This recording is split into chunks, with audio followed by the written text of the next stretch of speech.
Lo dijo en la primera hora. El presidente de la República, como estaba previsto, querida audiencia, terminó por vetar totalmente proyecto de reformas a el Código Orgánico de la Función Judicial. Ha habido pronunciamientos de varios sectores políticos. De hecho, la víspera, cuando nosotros estábamos en el noticiero, se conoció el tema del veto, pero un día antes hubo inclusive un comunicado por parte de varias bancadas legislativas. Ese comunicado fue firmado por Revolución Ciudadana, por Construye, por el Partido Social Cristiano, y por las legisladoras Sofía Sánchez, María Herbst y Lucía Pozo, que advertían que ese proyecto de reformas al Código Orgánico de la Función Judicial, que fue preparado por la Comisión de Justicia y Estructura del Estado, incorporaba avances significativos en la lucha contra la violencia hacia las mujeres y niñas, creando, entre otras cosas, judicaturas especializadas para juzgar los delitos contra la integridad sexual, con la finalidad de brindar una justicia restaurativa y expedita. Miren ustedes la importancia de esa iniciativa. Pero es muy probable, y yo lo siento así, que el Ecuador no haya tenido gran conocimiento sobre el contenido y sobre este aspecto que acabo de mencionar. Esta importancia de crear judicaturas especializadas en momentos en los cuales Ecuador discute mucho de las enormes cifras de violencia de género, de las violencias que enfrentan las mujeres, la necesidad de crear espacios especializados para poder atender esos delitos. Yo estoy convencido que se requiere evidentemente asignar a jueces especializados el tratamiento de estos temas. Lamentablemente Ecuador avanza entre saltos y brincos en el desarrollo de la política pública. No termina de establecer un derrotero, y hace minutos conversábamos con uno de nuestros invitados y hablaba justamente de la necesidad de tener una política pública que trascienda en el tiempo, que trascienda el gobierno y que sea una política de Estado. Lo mismo pasa en el caso, por ejemplo, de la lucha contra las violencias de género, contra las violencias contra la mujer, la violencia intrafamiliar, como se ha denominado, que no hay una política de Estado, sino que termina cambiando con los gobiernos. Este mismo gobierno, que en un primer momento generó una polémica innecesaria cuando generaron un mensaje equivocado, errático, y había en el imaginario este posicionamiento de la intención del gobierno del presidente Noboa de eliminar el Ministerio de la Mujer y Derechos Humanos, que es un organismo superlativo, de importancia superlativa, en este derrotero que estoy señalando. Al final del día se dieron cuenta, y siento que se echaron para atrás. Luego hubo una explicación que nunca fue la intención de eliminar el Ministerio de la Mujer, que el Ministerio de la Mujer ni siquiera va a cambiar de nombre, porque hasta el cambio del nombre se había anunciado, sino que le iban a anexar una atribución que creo yo, me parece, es un error. Lo hemos comentado con nuestras entrevistadas, con nuestros entrevistados, lo hemos hecho en nuestro comentario. Creo que es un error asignar per se el manejo de la política criminal a este ministerio cuando debería ser asignado a otra cartera de Estado y sumar al Ministerio de la Mujer como una institución que de manera transversal incorpore evidentemente parámetros vinculados a esa política criminal. Porque está claro que dentro de esa política criminal tiene que haber aspectos que permitan enfrentar las violencias que sufren las mujeres ecuatorianas, que sufren las familias ecuatorianas. Pero insisto, me da la impresión que este derrotero, que era altamente importante para el Ecuador de hoy, quedó reducido a un segundo plano por, otra vez, meter de manera, yo diría hasta camuflada. Van a decir que no fue camuflado. Pero ¿cuántos de ustedes, y pongámonos la mano en el pecho, yo sé que hay legisladores que escuchan este espacio y también hay asesores legislativos que se conectan y que escuchan este espacio? Ya, pongámonos la mano en el pecho. ¿Había conciencia realmente sobre la necesidad de generar un amplio debate sobre un artículo que terminó siendo polémico y por el cual el presidente de la República optó por el veto total? Yo les voy a decir una cosa. Yo la semana anterior publiqué un post en mi cuenta de X, coincidiendo con el anuncio del presidente del veto total. Pero resulta que en los últimos días, especialistas en la materia me decían, no cabe el veto total, porque el proyecto no es solamente pretender favorecer a los vocales del Consejo de la Judicatura. El veto, o mejor dicho, el proyecto, incluye una serie de cambios que se han venido trabajando durante largo tiempo para poder combatir con eficiencia o enfrentar con eficiencia este fenómeno de las violencias contra la mujer y la necesidad de atender eficientemente desde el sistema de justicia esos casos de violencia contra la mujer. Y claro, ahí uno se pone a reflexionar. El camino no era entonces el veto total, sino el veto parcial. Yo imagino que el presidente de la República no se quiso correr el riesgo de vetar parcialmente para que luego, por la vía de un veto, la Asamblea eventualmente insista, para lo cual necesita 92 votos, y ratifiquen este artículo polémico sobre la situación de los vocales de la Judicatura. ¿Qué es lo que pasa? Revisemos y póngame Roberto Carlos y Diego en pantalla para nuestra audiencia que nos sigue telemáticamente el texto del artículo 23 que se había incorporado. Este en la pantalla. Este es el artículo de la polémica. Y este es el artículo que provoca el veto total del presidente de la República. En caso de que la ausencia temporal se deba al cumplimiento de prisión preventiva o arresto domiciliario dispuestos por jueza o juez competente, la o el vocal, se refiere a vocales del Consejo de la Judicatura, ya voy a explicar a qué se refiere esto, podrá solicitar acogerse al régimen de licencia sin sueldo por el tiempo máximo establecido en este código. Mientras dure la prisión preventiva o el arresto domiciliario, el Pleno del Consejo suspenderá todas las funciones que le asisten como miembro del cuerpo colegiado, de la o del vocal principal, con excepción del fuero, y procederá a la principalización provisional de la o del vocal suplente o alterno según corresponda. En este caso, la o el vocal principalizado recibirá la remuneración que correspondía a la o el vocal reemplazado. Este es el artículo de la polémica. Gracias, Roberto Carlos y Diego. Este es el artículo de la polémica. A ver. Si uno respeta totalmente el principio de presunción de inocencia, todos somos inocentes mientras no se demuestre lo contrario. Si uno parte de ese principio, este artículo tiene absoluta lógica. Absoluta lógica. Una persona es inocente mientras no se demuestre lo contrario, y es un principio que yo les he dicho a ustedes, oyentes internautas, he defendido permanentemente y lo defenderé permanentemente. Presunción de inocencia, derecho a la defensa, debido proceso. Ustedes me han escuchado hablar siempre de esos principios. Los voy a seguir mencionando. Una persona es inocente hasta que por la vía de un juicio justo reciba una sentencia penal condenatoria y esa sentencia penal condenatoria queda ejecutoriada. Cuando está esa sentencia ejecutoriada, usted ha sido declarado culpable y pierde su condición de inocencia. Y ha sido declarado culpable por el sistema de justicia. Mientras no ocurra eso, mientras no hay una sentencia, usted es inocente. Y esto los abogados lo saben mejor que quien les habla. El que acusa tiene que demostrar su culpabilidad y no el que se defiende demostrar su inocencia. Entonces, conceptualmente, este artículo tiene lógica. Porque una persona a la cual probablemente le han iniciado un proceso, le han dictado prisión preventiva, es prisión preventiva, no es prisión en firme. O le pueden dictar arresto domiciliario, en función de algunos presupuestos, uno de ellos de edad, puede ser una persona mayor de 65 años, un adulto mayor, y la norma jurídica permite que al adulto mayor no lo manden a la cárcel, sino que lo sometan a arresto domiciliario.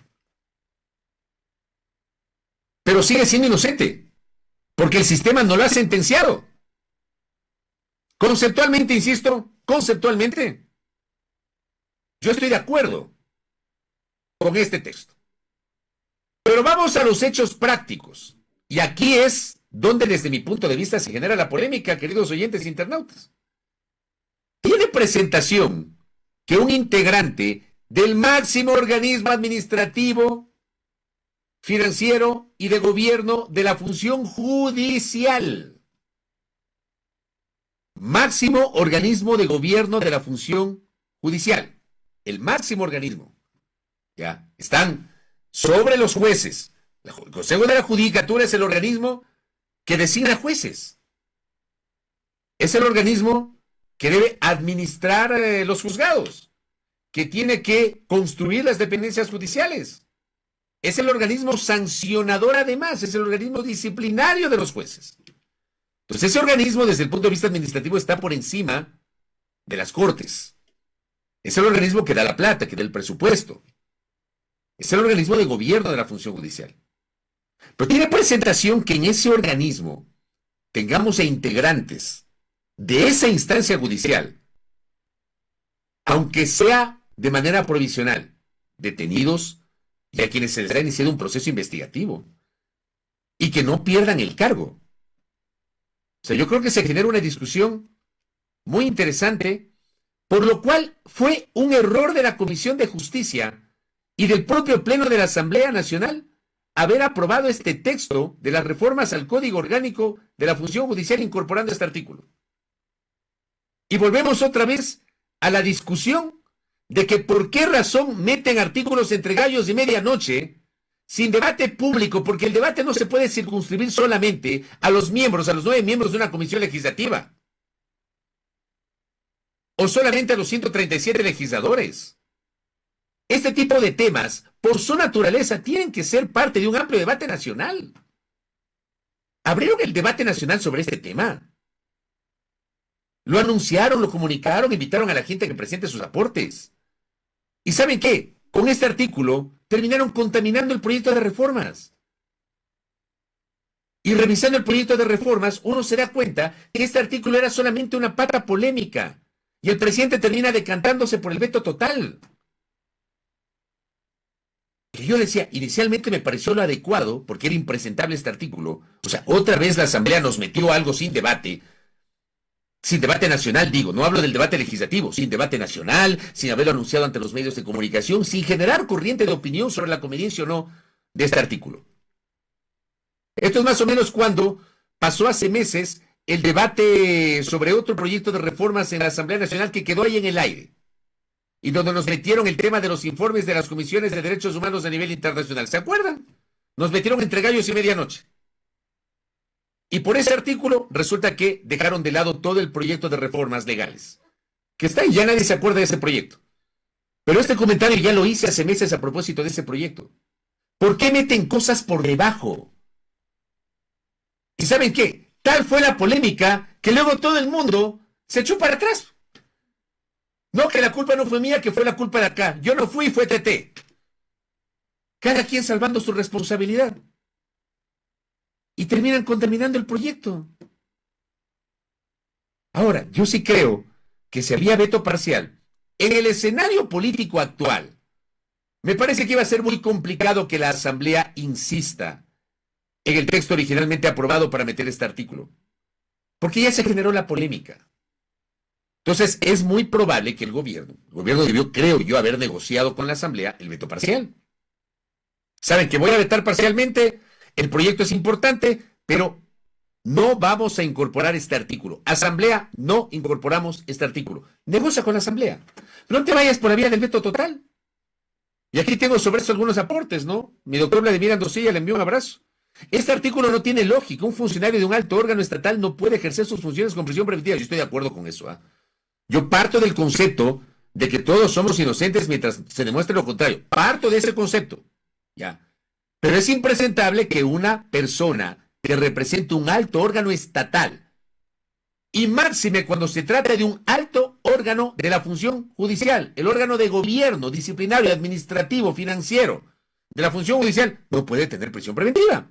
Su probidad estaría cuestionada, dice el doctor Andosilla. No es un tema de derecho a la defensa, sino de ética pública. Yo estoy completamente de acuerdo y estamos sintonizados, mi doctor. ¿Ya? Pero en cambio, Vladimir Andosilla dice, si existía veto parcial, la Asamblea podía ratificar el texto. Ese era el riesgo, me parece a mí, que Noboa se estaba jugando. Ese era el riesgo. Pero yo creo que en condiciones políticas como las vigentes, es muy probable que la Asamblea no hubiese insistido en la ratificación del veto. Andrés me dice, ese tema sale del campo de lo legal y entra en el campo de la ética. Absolutamente de acuerdo. Me refiero a que un vocal de un alto organismo de justicia deba renunciar si es procesado. Pero por favor, Yo les voy a decir una cosa, Ecuador está muy lejos y a ratos no se entiende cuando uno defiende este concepto que les voy a decir en este momento. En otros países ha ocurrido. Hay gente que a la más mínima duda le ponen una denuncia, le inician una investigación, renuncia. Aquí en el Ecuador, pero se agarran con uñas y dientes del cargo y no quieren dejarlo. Yo me acuerdo que hace años en el Uruguay, me parece que fue el vicepresidente de Uruguay en el primer gobierno de Tabaré Vázquez, si mal no recuerdo. El vicepresidente renunció porque se le abrió una investigación por supuesto mal uso de su tarjeta de crédito. Y renunció para dar paso a la investigación. Pero en el Ecuador, para empezar, la victimización y luego el contraataque. Cuando debería ser un tema de ética pública, como justamente dicen nuestros invitados, nuestros oyentes, perdón. Raúl Sendi, gracias, ingeniero Carlos Páez Pérez, el vicepresidente de Uruguay, Raúl Sendi. A la mínima duda sobre el uso de su tarjeta de crédito, el hombre renunció, ¿sí o no, doctor? Ingeniero, ¿sí o no? Renunció. A la mínima duda. Vayan y vean ejemplos en países europeos. A la mínima duda, el mínimo señalamiento, el funcionario renuncia. ¿Para qué? Para que lo investiguen. Aquí, en cambio, se agarran y hablan de persecución política, violencia de género, que me persiguen, que no sé qué. Esa es la típica, esa vieja confiable acá en el Ecuador. El doctor Carlos de Tomaso dice, le envío un abrazo, doctor. La pregunta es, ¿qué es peor? ¿No regular nada y tener vocales desde la cárcel queriendo actuar, o una nueva norma que diga que en caso de presión autonómicamente deje de actuar por licencia? El veto total deja este vacío. El error fue hablar de licencia, simplemente debieron decir que un vocal preso no puede actuar. Completamente de acuerdo. Pero eso pasa cuando lamentablemente meten entre gallos y medianoche este tipo de artículos en una reforma que no tenía nada que ver. Mi doctora Melania dice, la reforma incluía el tema de la paridad para el acceso a la función judicial. El veto debió ser parcial. Pero aquí viene esta discusión. ¿Qué pasaba si era veto parcial? La Asamblea podía insistir en el veto originalmente aprobado. Acá me dice mi doctor Guama. Saludos hasta Lojita, dice. Una pregunta. Este artículo fue iniciativa de un asambleísta de ADN. Eso también. Yo no tengo claridad. Primero decían que esa fue una iniciativa de la propia judicatura a través de una funcionaria, lo cual fue desmentido por la judicatura. Luego que fue iniciativa supuestamente de la vicepresidenta de la Comisión de Justicia que pertenece a ADN, ella lo ha desmentido. Aquí todo el mundo se mira al otro lado, todo el mundo. Yo realmente acá, de verdad, creo que ya termina siendo irrelevante quién fue el proponente. El tema es que la Comisión de Justicia lo aprobó así. Entonces, alguien puede haber propuesto lo que sea. La Comisión de Justicia lo aprobó. Y en la Asamblea las cosas se aprueban por mayoría de votos. Entonces no le echen la culpa solo a quien propuso. A mí me parece que ya el proponente termina siendo irrelevante porque la reforma, el texto lo aprobaron. ¿Ah? El texto lo aprobaron. Acá me dice el ingeniero Páez, no todos renuncian, y no necesariamente en otros países. Fíjese en las denuncias enormes contra Díaz Ayuso, presidenta de la Comunidad de Madrid, y ella sigue campante. Hay casos y casos. Es un tema de ética pública. Pero qué error, ¿no? Qué error incorporar un tema que no tenía nada que ver y terminar contaminando el tema. Y frente a los mensajes que recibo, creo que lo lógico era que el presidente entable un diálogo con los líderes de las bancadas legislativas. O con el presidente de la Asamblea, y a partir de un diálogo con el presidente de la Asamblea, que el presidente de la Asamblea lidere un diálogo con los líderes de las bancadas legislativas. Y digan, señores, la reforma es importante, pero por favor, saquemos el artículo 23, excluyámoslo, pero mantenamos la reforma. Que haya un compromiso por parte de las bancadas en ese sentido. El daño está hecho. El presidente ha optado por el veto total. Eso significa que no tendremos la norma durante un año. Durante un año queda en el archivo, no se puede tocar esa norma. Después de un año, la Asamblea Nacional, o sea, a partir del 29 de mayo, a partir del 30 de mayo del 2025, ya no será esta Asamblea, será el nuevo periodo de la Asamblea Nacional. Podrá sacar del archivo, votar, ya sin debate, saca del archivo, vota, y con 92 votos podría ratificar el texto y disponer su publicación inmediata en el registro oficial sin necesidad del veto parcial del Ejecutivo. El daño está hecho. El daño está hecho. Y de esto es la segunda vez que le pasa a la Asamblea. La primera vez fue con las otras reformas que les decía, que quedaron ahí Ya nadie se acuerda de eso. Esta es la segunda vez. Que no haya tercera. Pidámosle un poquito más de seriedad a los legisladores. Si la reforma apuntaba a combatir la violencia contra la mujer, las diferentes violencias de género, esa debía ser la orientación y no meter entre gallos y medianoche este tema. Porque es impresentable que un vocal de la judicatura esté preso, aunque empere su presunción de inocencia. Es impresentable que esté preso. Entendamos ese concepto.